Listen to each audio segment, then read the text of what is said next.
বাঙালি special রান্নাঘরে সব বন্ধুদের স্বাগত।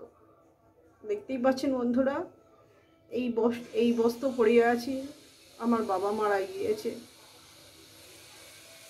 আমি আমার ইউটিউব পরিবারদের কাছে এবং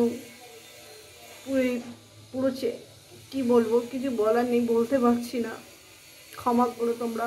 আর এই কদিন আমি রান্না ছাড়তে পারছি না, যেহেতু এসব রান্না করা পাপ।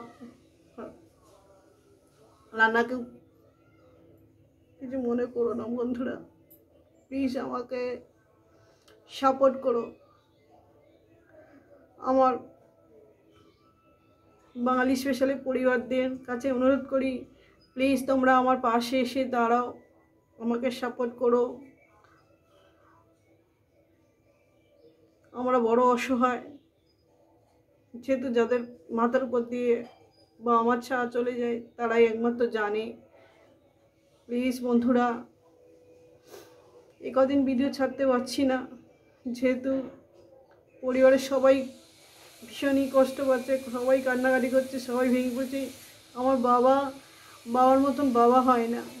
আমার বাবা ভগবান তুল্য লোক ছিল, আমাদের যা করেছে একমাত্র আমরাই জানি। আজ বাবা মা নেই, বাবা মার কাছে থাকতাম, খেতাম, তখন চিন্তা ছিল না। আজ বড় চিন্তায় পড়ে গেছি যে কি হবে আমাদের। বেশ আমাকে সাপোর্ট করো। আমি অনুরোধ করে, আপনাদের কাছে অনুরোধ করে প্রার্থনা করি, আমার ইউটিউব পরিবারদের কাছে, প্লিজ আমাকে সাপোর্ট করো, আমার পাশে থেকো, বন্ধুত্বের হাত বাড়িয়ে দিও, রক্ষে করো তোমরা। আর কিছু বলার নেই।